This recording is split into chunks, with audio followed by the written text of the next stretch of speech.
welcome back once again. We're going to get started shortly.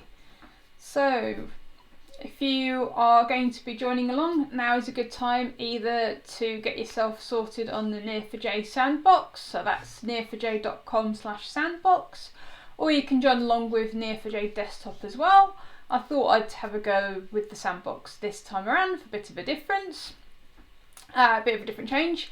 What I will mention is I'm planning to be investigating this data set a lot over the next few weeks. I'm super excited about it. I think there's lots of cool things we can do with it.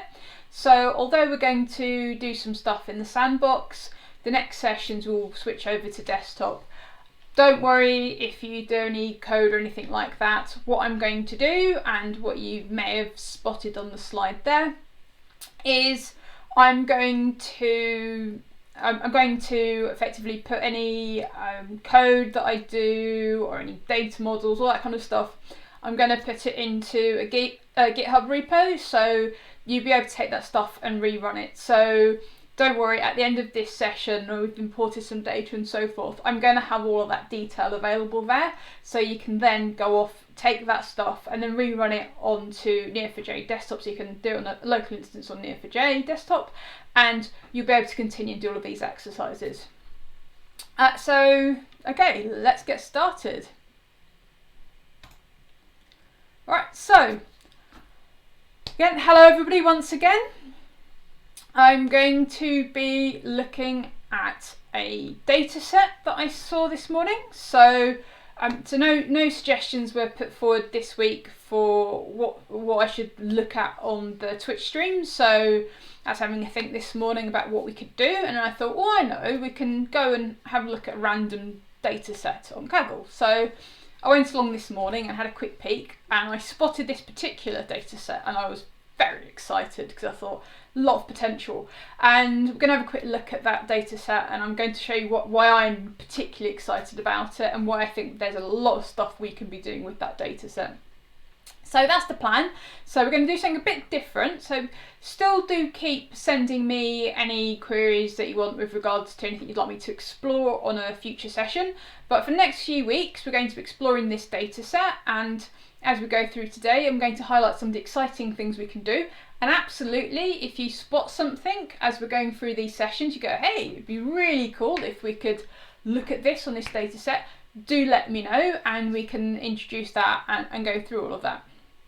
So that's the plan for the next few weeks. We're going to spend some time on this particular data set, and as I show you some of the information there, you'll start to get a flavour for some of the really exciting things I think we can do with this data. And again, send in your ideas if you've got some stuff going on there.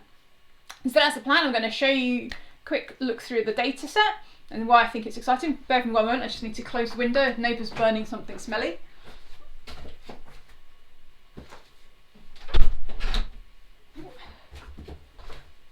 Sorry about that. So we're going to have a look at the data set. I'm going to tell you why I think it's exciting and some of the ideas I'm quite keen to have a look at, and again, do let me know if you've got any ideas as well. What we're going to do then for today's session is we're going to have a look at that, and we're going to start having a think about what might the data model be. So what kind of data model, what will be the initial data model that we're going to be working with? And absolutely, we're very likely to be iterating this data model as time goes on. But we want to think about what that might be, and then when we've decided what that data model might look like, we're then going to load some data, and hopefully we've got some time as well today to then do some sort of initial exploratory queries with that data as well. Okay, so again, quick mention, I've set up a GitHub repo. I've given you, hopefully that link's a bit quicker to get to it than the actual address, but you've got the reference there. So you can go there, and what I'm going to do, I'm going to put all of the workings that we do, all the questions that we're thinking about, that kind of thing. I'm going to keep a log of all of that so that you can follow along in your own time if you're not following along the sessions, or if you want to have a reminder about what we've done, or you want to take this stuff and then rerun it into a local instance of Near4j on your machine so you can go through. So we're going to capture all of that information, and again, if there's any particular questions or things you want me to explore, let me know. We'll capture that as well in that repo so that we can remind ourselves about the various topics that we want to cover. So without further ado, let's have a look at this data set that I keep raving about.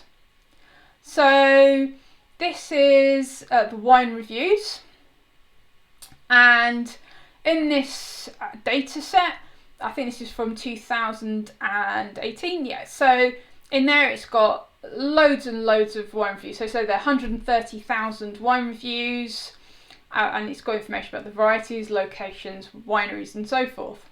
So if I just scroll down, so what will happen on the Kaggle websites, they always give you a bit of a reference about what data's in there and what's going on. And if we have a look at what's contained in this file, we've got a number of things. So obviously we've got the unique reference for this file. I'm just going to make this a little bit smaller so you can fit it all on the screen. Okay, so we've got a number of things going on in this data set. We've got obviously an identifier for the row number in there. We've got the country, so where is that wine from? We've got a description, and I got very excited about the description. I'll tell you why in a moment. But we've got a description for that wine. We've got a designation, so this is, you know, the name of the winery or the vineyard that has produced that wine. We've got some points, so this is what the wine enthusiast has rated this wine, particular wine. Just going to scroll across about the other information we've got here. We've got the price. We've got the province, so what winemaking areas that come from, and then we've got these region 1 and region 2. So for some winemaking regions, they're very large. So you sort of think about, for example, like California, you know, very, very large winemaking region, and then, you know, it's going to have some separate designations. So for example, Napa Valley, and even Napa Valley is quite a large region in its own right. So there's going to be sort of further granularity in that. And then we've got the taster name, so who tasted that wine. So just a quick number of observations with the data set. You'll notice we've got quite a few empty cells. So that's something we're going to have to think about when we're loading the data, about how we're going to deal with these potential nulls. So why am I getting excited about this data set? So the first thing that I looked at, so if we talk generally about the kinds of things that are going to be interesting. So we've got something about taster names. So we can start to have a look at what wines has the taster been tasting, and maybe we're going to start looking for some potential patterns. So is there a pattern between the province and what wine a taster is tasting? So can we start to spot, maybe are there any potential biases around a taster always tasting wines from a certain region? So does it become interesting if, say, 90% of the time they're tasting wines from a certain region or certain parts of the world, and then do we start looking at the 10% that don't fit in with that group? Is that something interesting? So maybe that's something we want to have a look at. Other things that might be interesting is maybe we can start to group tasters together. So maybe if we again sort of use things like province as a pivoting point, or some of the regions, is there something interesting there about how we can link tasters together? So again, some of these things might be interesting, maybe some of these things are coincidental, but we can start to have a look and see, is there any sort of leverage points within the data that we can look at to join them? Other things that might be interesting is maybe we want to have a look at how price relates to taster. So is there are some tasters sort of more interested in the more expensive wine and those are the ones that get rated more favourably, or is there a good distribution and actually maybe the price doesn't necessarily indicate the review that wine's going to get? So there's lots of really fun stuff around there. And if I scroll back to the other fields that we had, let's go to here. So some of the other fields that I think are very interesting. Now, what I thought was very exciting was the description. So this is not going to be a today activity. This is probably going to be something we look at in maybe next week or the week after through this journey. But what I got very excited about was this description column. And here we've got a bunch of very rich data. So for example, if we look at this wine here, we've got things that describe it such as tropical fruit bloom or tropical fruit. Things like dried herbs. We maybe look at this next wine here. We have descriptive things like fruity and like firm tannins, or if we go down to some of the other ones, pineapple rind, lemon pith, etc., etc.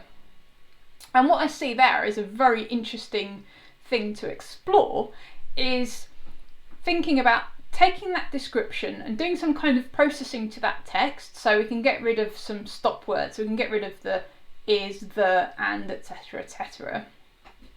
And what we can be doing with this is thinking about how to pull out those features, because all of a sudden we now have some descriptive keywords that can be very interesting. So let's find out all of the wines that have pineapple rind as a description to that, an attribute to that wine, or things that have got descriptions such as blackberry and so forth.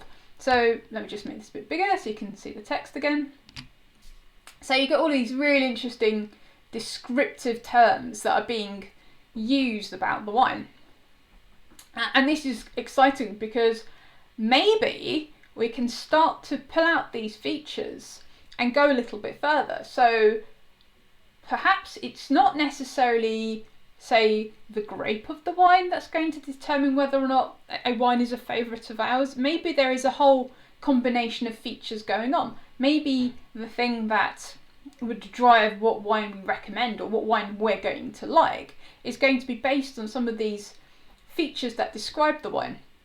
So this is, I think, a really rich area of things that we can pull out and start to ask some very graphy questions on there. So I think there's a lot of very exciting stuff going on about this data set. So I'm really excited about spending the next few weeks going through, pulling out these bits of data and explore the set. Okay, so that's why I'm excited about this data set. So next stage is let's start thinking about how are we going to model this data, or at least from the first point, let's have a first go at putting together a data model, and that's going to allow us to pull some data into the database. So I'm going to use arrows for this. So I'm going to bring up arrows, a trusty friend. So if you want to use arrows as well, link's just gone into the chat window. We're going to get started. So don't worry about the description. So what I'm going to quickly do is I'm just going to paste in the chat what were the headers for the data sets. For those of you who are watching the recording, obviously we'll put them up in arrows. So if those of you joining along, I've just popped them into the chat.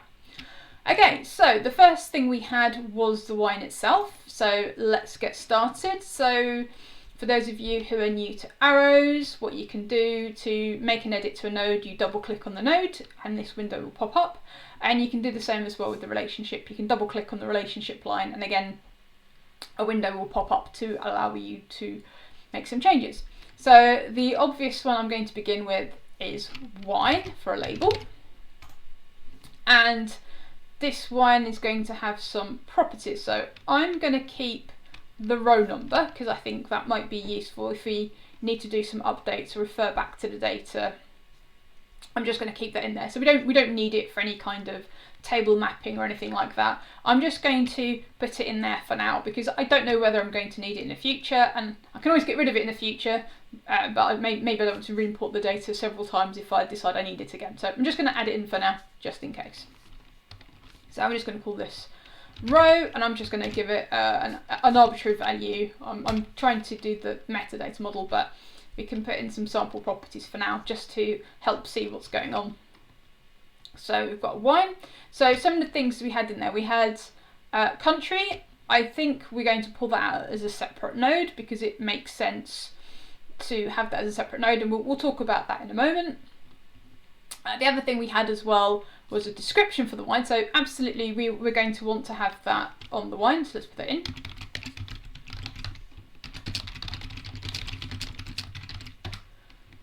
The wine also had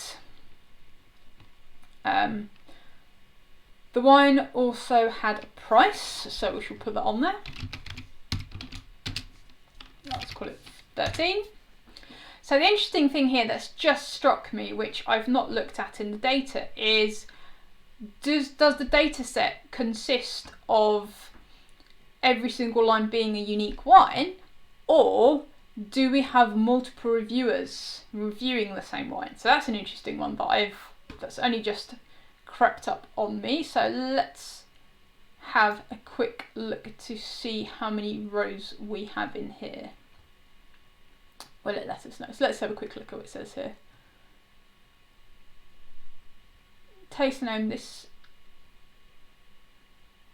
should fix the duplicate entries problem. Okay, so that seems to suggest that each wine is unique. Okay, well, there's things we can do as we go through this. So if we discover there's some duplicates, that's fine. We'll figure that out, that we can put some constraints in to deal with that. Okay, so at the moment I'm going to make the assumption, it could be a wrong assumption, but I'm going to make the assumption that each row with regards to the wine is unique, and if it's not, that's fine. That's the journey we're going to go in, and we will cross that bridge when we come to it. So I come back to our arrows model. So we've got price, and so things like so points from the wine enthusiast. So I'm going to not attach that to the wine, I'm going to attach that to relationship. It'll make sense in a moment what I'm doing. So let's leave that like that for now for the wine. So we've got the wine, and the wine comes from a region. So let's add that information. So I'm just going to quickly put some anchor points so that we can work comfortably with arrows. Okay. So we've got our wine, and our wine comes from potentially some region. So we had the number of bits of granularity there. So we talked about a region coming from a province or a state. We talked about that potentially having additional granularity of region 1 or region 2. So what I'm going to do is, and again we can refactor this later if we decide there's a more sensible way of approaching this, is I'm going to begin with have province, region 1 and region 2 all connecting to wine, and then we can figure out how we're going to deal with that granularity later, because obviously some of the small wine regions are not going to, so small wine provinces aren't going to need that level of granularity. So we'll put it on for now, and then obviously we can have a think about it, take a step back, and then decide how we tackle that. So we're going to say wine comes from a province. So let's put some information about the province. The province is going to have a name.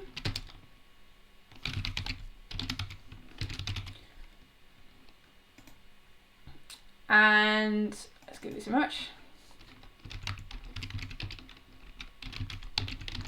I should just call it from province. So wine comes from a province. Wine may have again, for the purposes now, we're just going to call it region 1 and region 2. We can always go away and refactor and think about what's a more sensible name to begin with. So at the moment, we're just going to get the information on, and then we can figure out how we might change it later. So let's call it region 1, and region 1 has a name.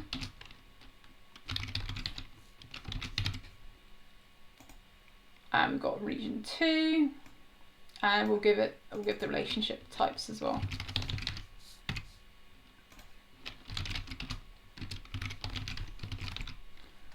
Okay, and let's skip these. This is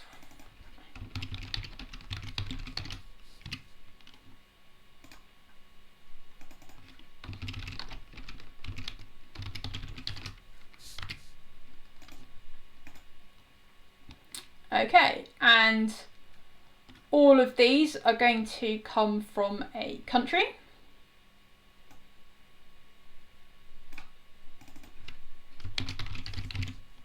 Country is going to have a name.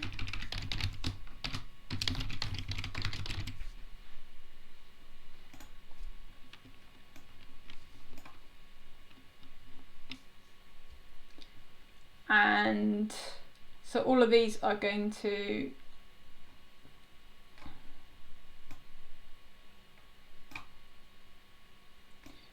these like this for now, so they're all going to the same thing, and we're going to very likely change this model, but for now we're just going to get the information on, all of the information that we know about, and then we're going to go and have a play and tinker with the model to see what makes the most sense. So let's get the information down first and then we can adapt it. So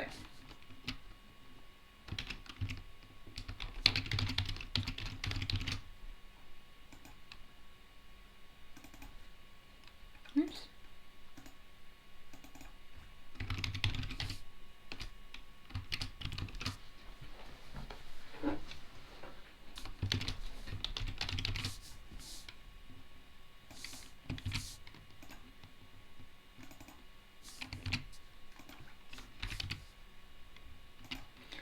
Okay, so we talked about some of the regions and states, and then the last thing we need to add on here is the wine enthusiast, the person who tasted the wine.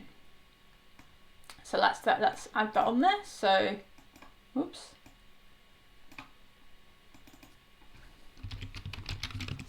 Text as a name. And again, maybe we'll change this. We've got one item left, which is the rating that wine's been given. And so the question mark around this is going to be, where do we add that rating? And there's a couple of places. So if we have the assumption that each wine that we've got in that list is unique, then we could have added that property on here. So where we've got row price, maybe we could add the review as well. If it's the situation that actually we've got multiple entries of the same wine, but we've got different reviewers and the score that they've reviewed that wine, then maybe another more sensible place to put that would be on the relationship. So I'm going to, in this example here, I'm going to add it on the relationship. So I'm going to give it a property, and it's going to be rating. What did we call it? Points for enthusiasts. I just call it points. Points.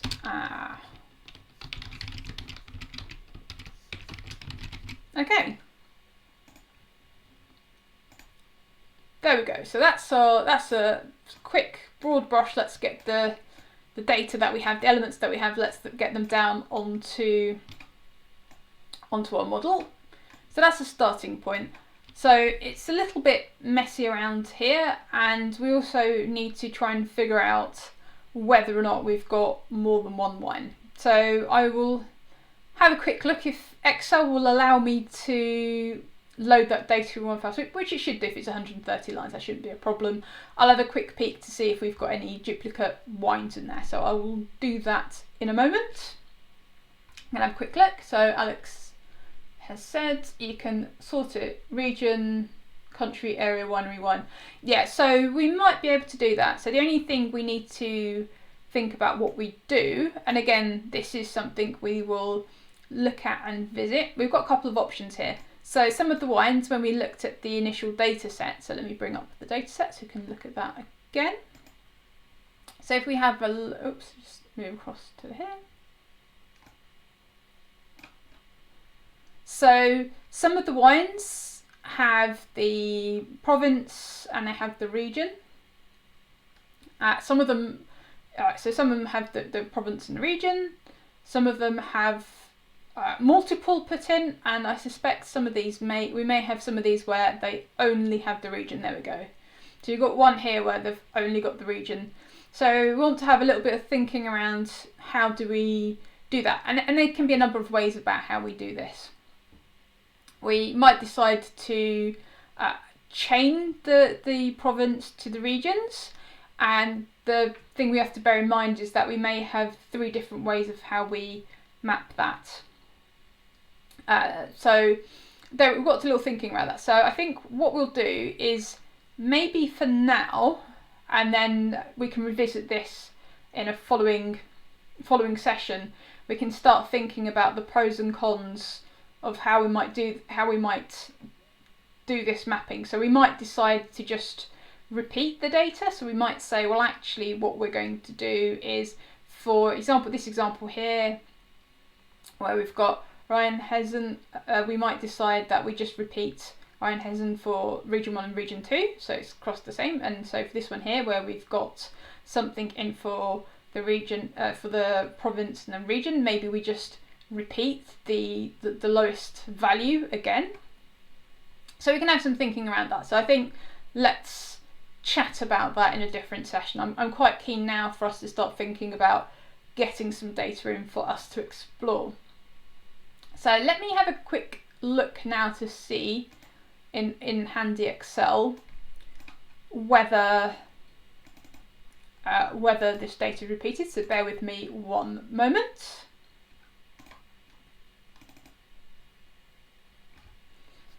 And we're going to just very quickly see whether or not we've got wine repeating or whether each line is unique. So we can do a quick tweak to our model accordingly.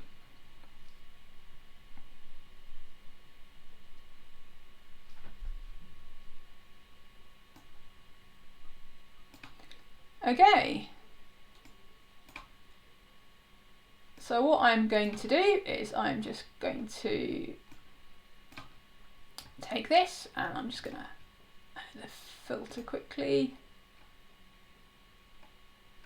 No, you know what I've just spotted here, if we have a quick look at this, is we don't necessarily have these could well be unique wines.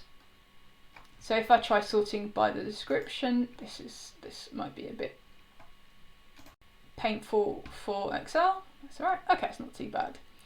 So we can just quickly having a look. I suspect that each line is unique. Oh.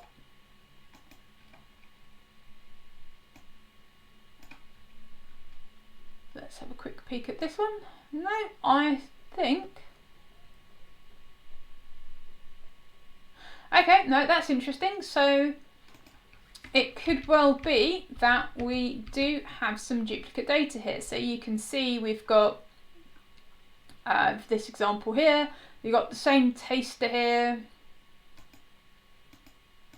We've got the same taster here, it's both the Malbec, same region. Okay, so this looks slightly...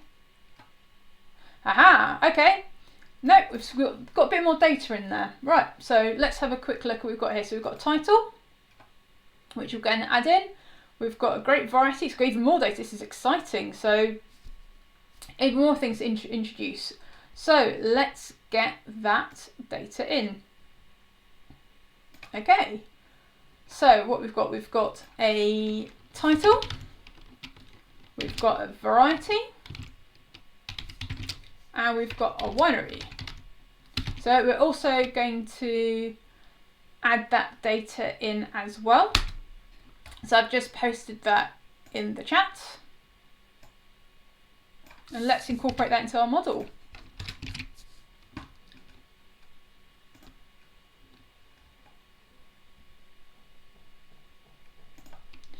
Okay, so our wine has a title.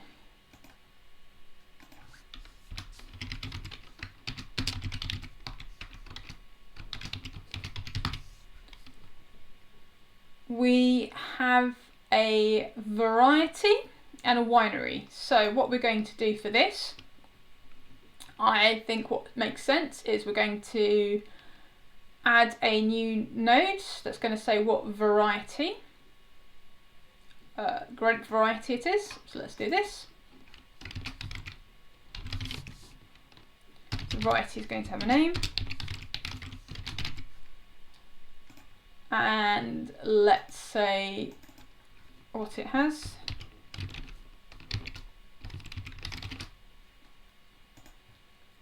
And let's also add the winery. So the winery, now this is an interesting one.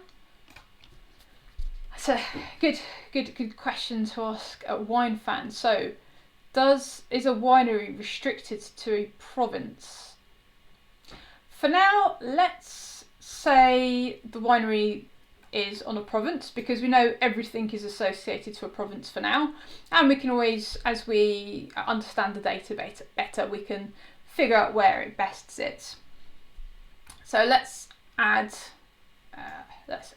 a winery to the, or do we have winery between province? I think actually, let's do it like that. I'm going to put winery between wine and province. So let's do that. So I'm going to get rid of this for now.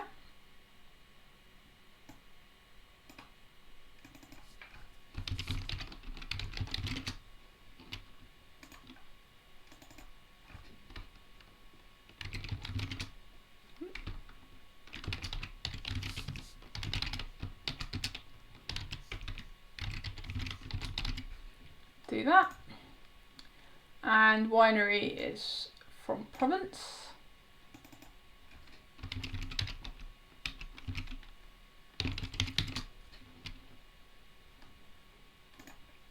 Okay, cool.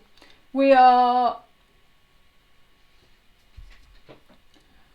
more than likely going to change this data model, and that's completely fine.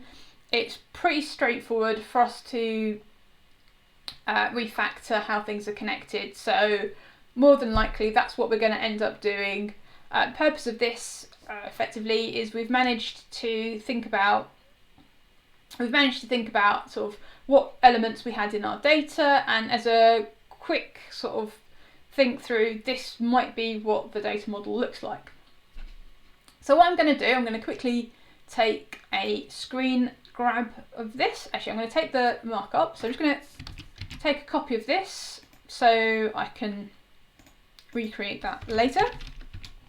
And what I suggest we do is, I think we will for now get rid of region 1 and region 2, so we can think about in the next session how we might include those and have a think about how we want to deal with those. So for now, let's keep this quite simple. So I'm going to get rid of this node.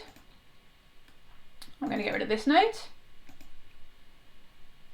Let's stick with variety. So you've got wine. So let's say, oops, don't want that. Let's just get rid of, oopsie daisy. Let's just,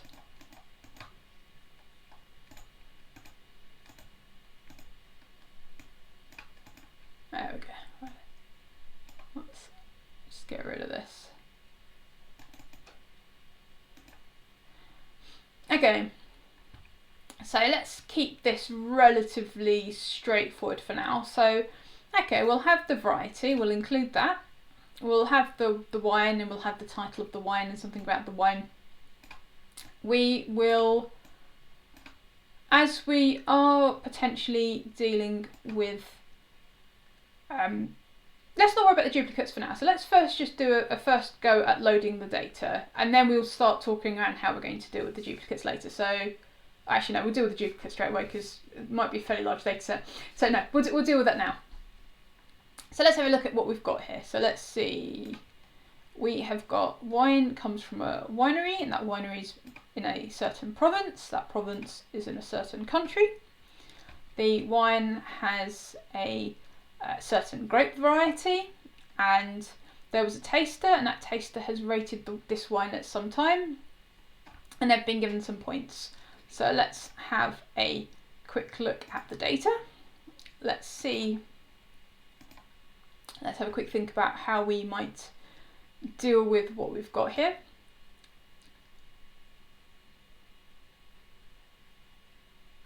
So we know we've got some data, so I may drop the row number because we know we're dealing with some duplicates here. So I think what I may, oh, do we have a year? That's a good point. They've not provided us with the year, but the year is in the title. So we're going to have a fun bit of work at some point. So I suspect we'll have some fun string manipulation work, which we can do. And we can think about how we're going to pull the year out. So what we might do, So either we decide to do this in Neo4j or we do this outside of Neo4j. It's probably quicker to do it. Actually, I don't know, we can have a go at doing both. So what we'll probably need to do is either to do some kind of a regex or some kind of rule to try and split that out. So there's a number of ways we can get at the year. They've not provided us with an external column, unfortunately, for the year. That would have been handy, but that's okay. It's in the title, so we can have a think about how we're going to extract that information out. So let's have a think about that.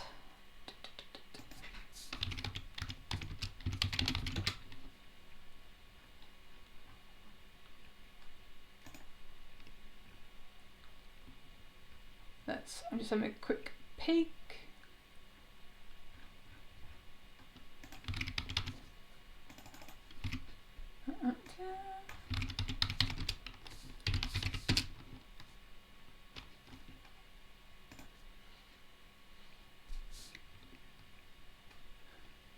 Okay, so what we could potentially do is I'm just having a look about doing regular expressions in Neo4j. So what we could do is be quite expensive, but we could do a regular expression on the year. So we can try and extract the year out of the title and then add that as a year. So let's update our data model for now, because we do need to have the year in there. Good spot, Alex.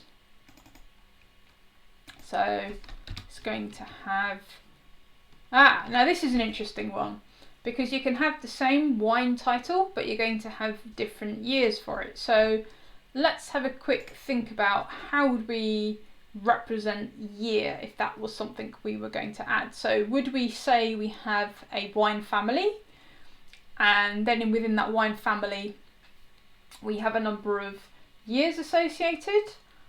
Would we, because the interesting thing about that is, of course, each year is going to have a different review.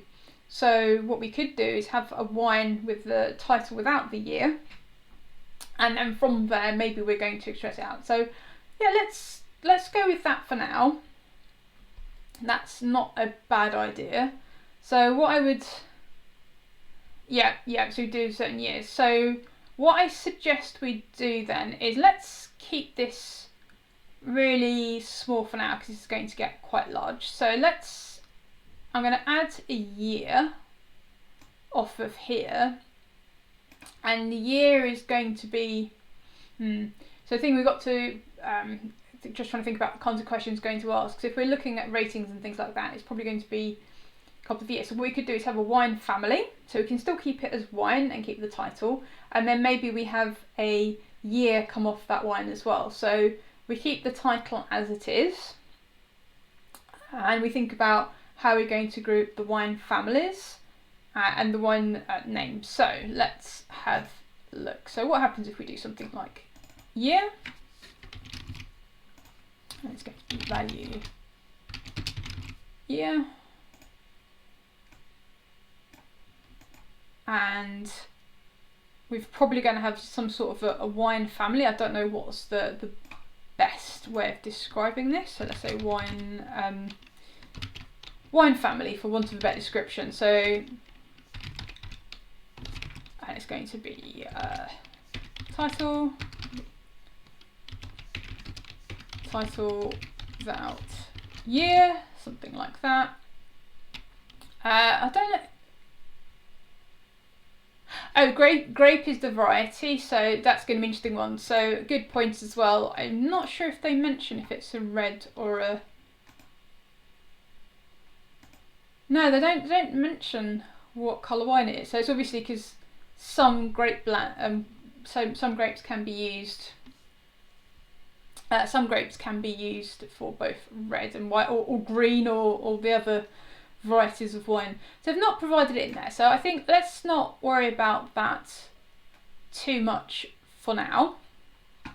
I think an interesting one will be thinking about how do we take what we've got, which are moments of wine, and extract out the year so that we've got a wine family and the year. So if we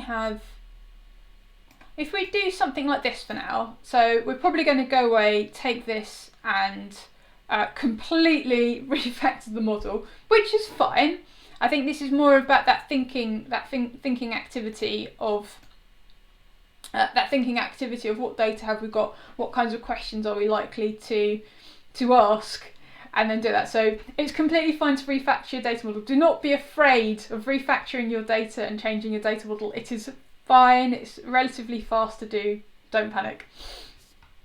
So, okay, so we've got an interesting one here. So we've got something about wine family. So wine has year. Oops. And it'll have a wine. So I'm trying to think what's a better way of describing this. Because effectively this wine family, it's the title without the specific year. So it's basically, if I bring up the data again, oops, not this one, the Excel one, which had all data in there. So basically the wine family is going to be the title.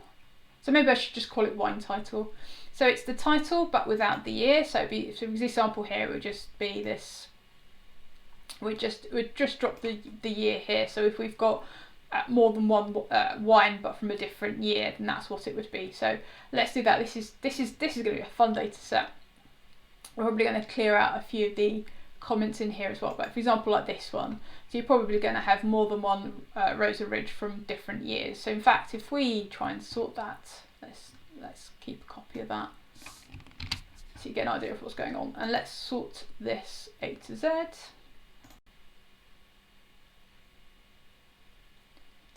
Oh, you can. Have we got an example of going here? So if I do. So you've got a Rosa Ridge Cabernet Sauvignon from 2014, and then again we've got one from 2009, and none in 2010. But you get the idea. So we've got the same wine here coming from different years. So what I'm trying to do is pull it out. So we've got the title, because maybe some interesting things we might want to ask is for example, the different years. So how did the ratings for the wine change according to different years? Because obviously some years will be good years, some years will be less good years, and obviously the various weather conditions and so forth are going to impact grapes, the different grape varieties differently. So we can pull that out. Let's do that. So okay, so we're going to say it has year. So let's do wine title. Maybe that's a better way to call it. Wine title. And again, we are very likely to change this at some point. There's no shame in that, because whilst we are understanding the data better and getting a feel for the kinds of questions we're going to ask, as our knowledge improves, we're going to update the model accordingly, and that's fine. It means it's very quick for us to start thinking about how do we get started. Okay, so we've got that. Okay, so we've done a tweak slightly to this. So we've got wine. Wine has a year, it has a title, it has a variety, it's from a winery, and it's from provinces in a certain country. Okay, right, I think we should probably look to get some data in. So how are we going to do this? So I'm going to leave the wine till last, because we're going to be doing some things around pulling out the information from the year and so forth. So let's start with the easy ones. Let's start with country. That's a nice non-controversial one. So I'm going to want to set some indexes, and the reason why I want to set indexes or some constraints as well, because I'm going to be loading some data, and we're going to have a lot of rows that repeat country several times over. I don't need to repeat the country over and over and over. I just want the one. So if I put in constraint something, then the engine will go and have a look, and if it already exists, it will go, well, I don't need to add that again. So let's do that. So I need to do some constraints and or indexes. So I'm going to put in an index on country name and on province name and on winery. So let's do these ones to begin with first. So this one's going to be a bit of a messy character, and we may not actually get a chance to look at that today. So let's focus on these three to begin with. So let's create some indexes. Oh, so let's first spin up a sandbox. That would be a good idea. So what I'm going to do is go to Sandbox. So I'm going to do it in this, and the future sessions I'm going to be doing this in desktop, but for now I will do it in Sandbox. Don't worry, I will list all of the load scripts and everything that I do to get the data in, and the model that we've decided on, and some of the thinking and the questions. I will write all of that up in the GitHub repo, so you can revisit that later. So I'm going to create a blank sandbox, so I click on New Project, and I'm going to select blank sandbox. I'm going to launch the project. I'm just going to let that fire up.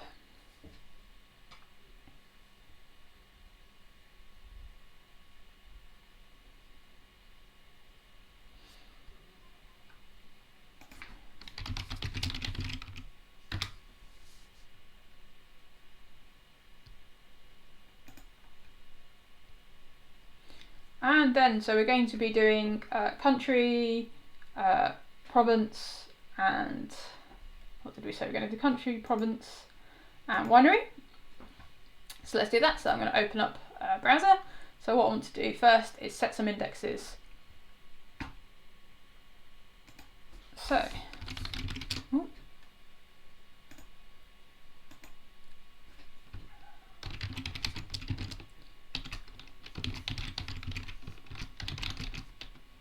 So I'm going to create an index on the country name. I'm just going to see if I've got multi-statement enabled. So really cool thing. I think most of the time, and a lot of you probably already have this enabled, but if not, what's worth having a look at is if you've got multi-statement query editor enabled.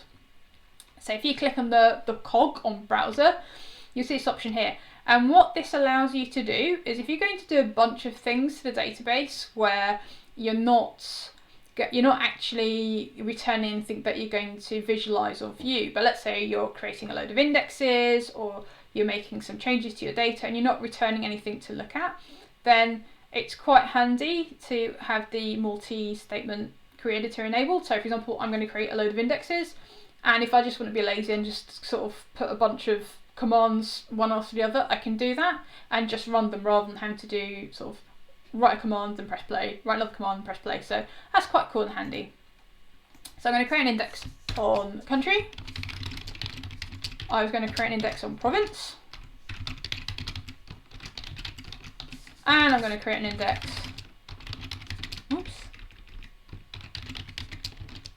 the winery. So I'm going to create those 3 indexes, so like that, it's going to go away and it'll do all 3 of those for me. Thank you very much. And now let's look about getting some data in there. So I'm just going to quickly pop over here, and I've created a link. So I've got the, so this is like the statement we're going to be using. I'm just going to add a little bit in there, so because obviously we're going to want to do a periodic commit on that because I've got quite a bit of data. I can't quite remember how much memory and things are available in the sandbox, so just in case I'm just going to sort of set it so it doesn't go too crazy. And so I've got the comment here, so this is the path you'll use to be able to get the data. So I've already put up a copy of the Kaggle data set up in GitHub, just so for those of you who are following along and you want to pull the data, it's available there. So I'm just going to copy this and pop back into browser.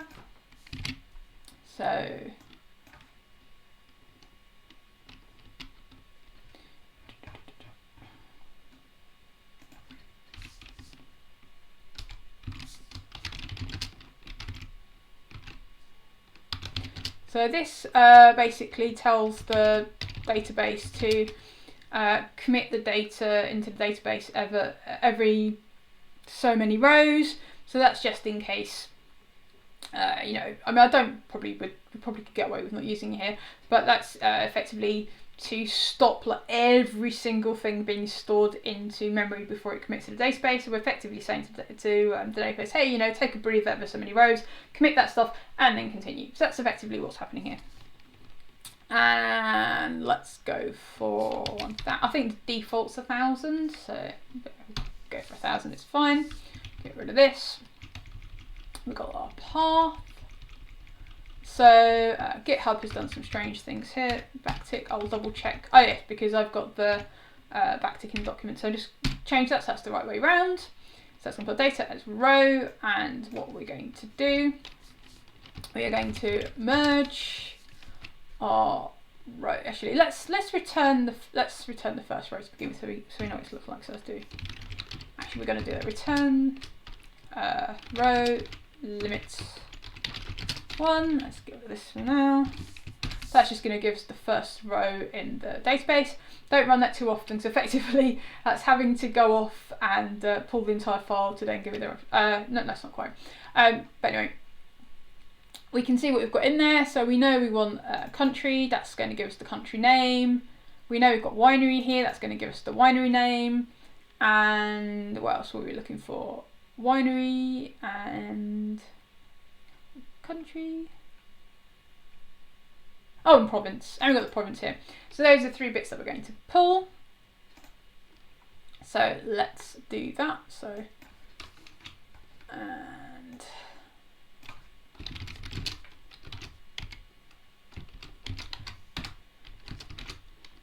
name. So everything's a name. That's nice and easy. And that's going to be row.country. We want to merge. I might be asking too much today, so we might have to do this one line at a time, but that's okay. We can try and see what happens. So we're going to merge the province, and we said province was called province. That's nice and easy. And let's merge the winery. So something to bear in mind, I am not going to connect all of these together. So if you remember in the first query, you can see that winery connects to province and province connects to country. So I'm going to split out my load CSV twice, because these can be eager queries. And so I'm going to do 2 passes. So the first pass I'm going to go off and create all of these, and then the second pass of the file I'm then going to go and connect all of these up together. So that's what I'm doing if some of you are curious as to why I'm not doing this in one fell swoop. That's what's going on. So I'm going to do that. So let's create these first. So winery, and so winery also is called winery, isn't it? Yep.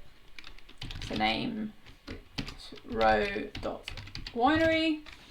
And we're going to run this. Oh, okay, so we have discovered a null value.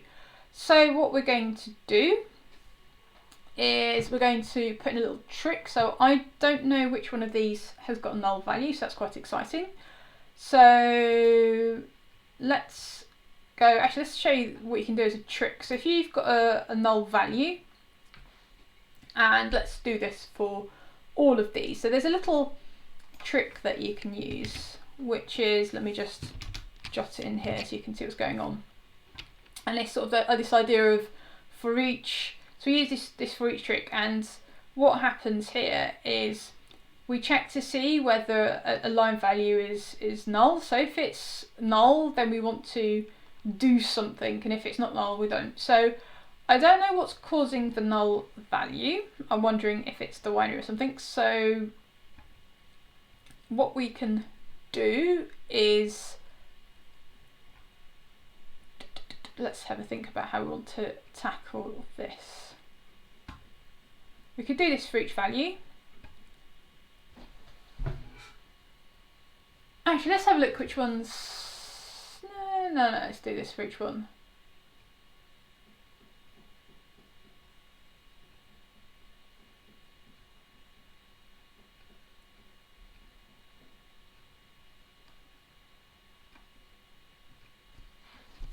Let's have a think about how I want to do this.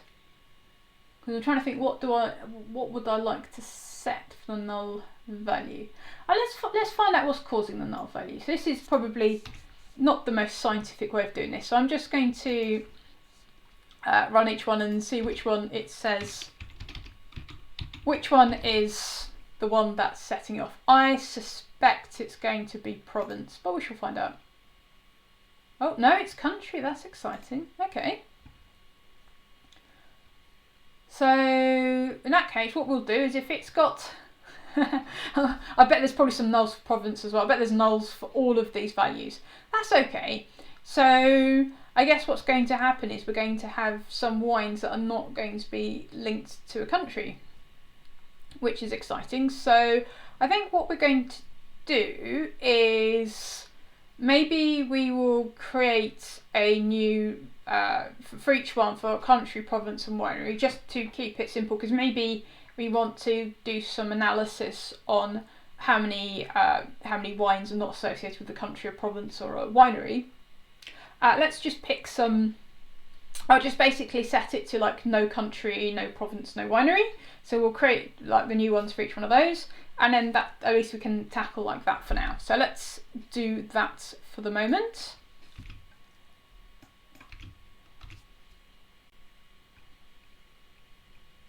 Okay. So let's do this then.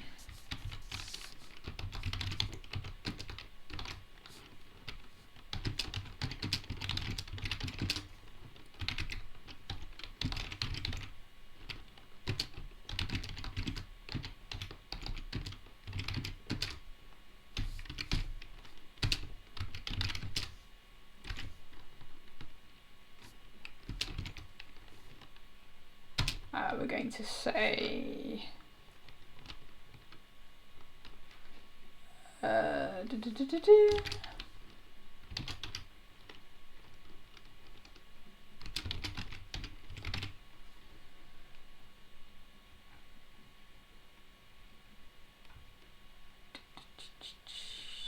so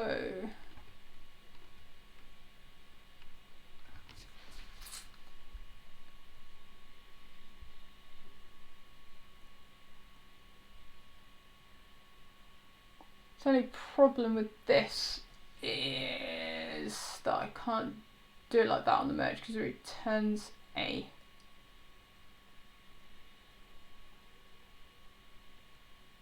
Oh yeah, no, what we because I don't think I can. Can I include the merge in here? Maybe not. Let's have a look. So let's do this.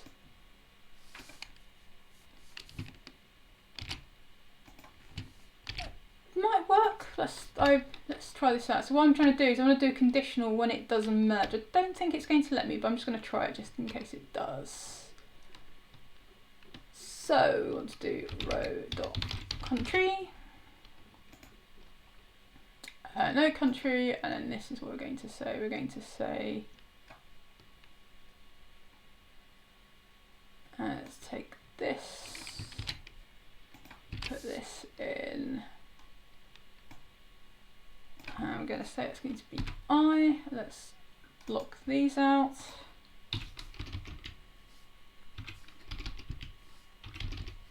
Okay. Yeah, I didn't think it was going to allow us to do that, unfortunately.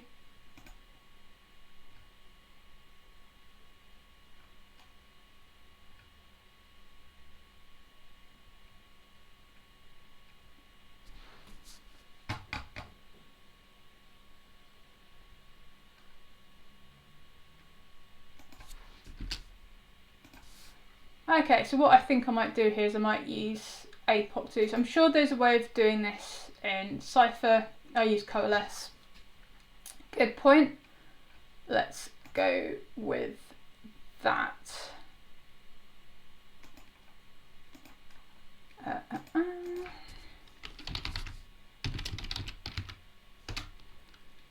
Just quickly remind myself what to do with that.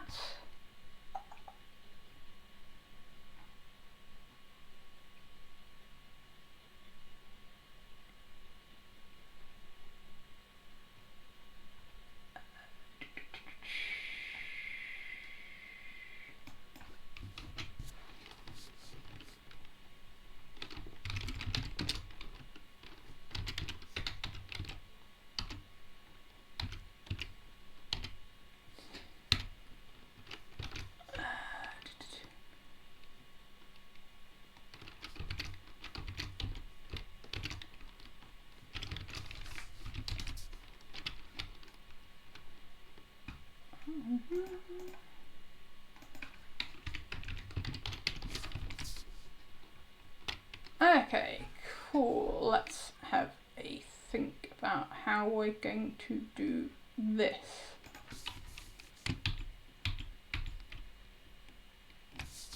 So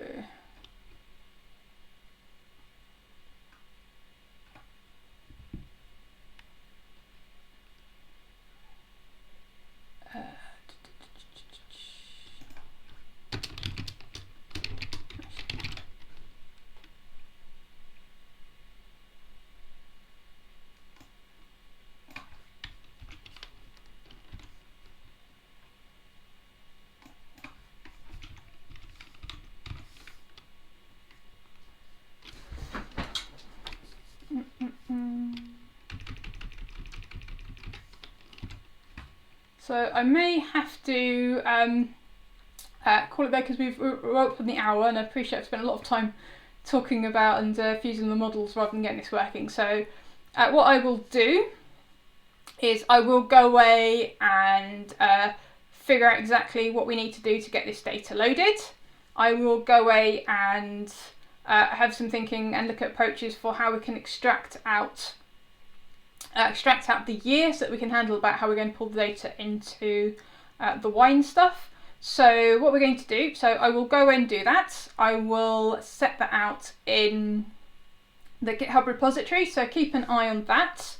And what we will do next week is have a look at the what I've come up with regards to loading the data, and we can have a conversation regarding any thinking we might need to do about refactoring the data. So what I'm going to do as well ahead of the next session, so today was the first time I saw that data set, so what I'm going to do is spend a bit more time looking and understanding that data set and have a bit of thinking around what might be the refactored model. And again, we will talk through what's happened there, how we're going to load the data. You'll have the scripts up there so you can catch up and be up to date with that. And then we can have a look at some simple queries and explore what's going on in the data and see if that's going to help us understand what additional refactoring we want to do. Maybe we can start touching on as well some interesting connections within the data. So that's what I'm going to be doing. If you've got any questions or so, let me know. So either sort of stick something onto the GitHub repo or ping me on Twitter. That's all fine. I mean, certainly I'll keep an eye on the chat for the next couple of minutes as well if you want to ask something there. And I'll see you next week as we continue this exciting wine journey. So I hope you all have a fabulous day and see you next week. Take care.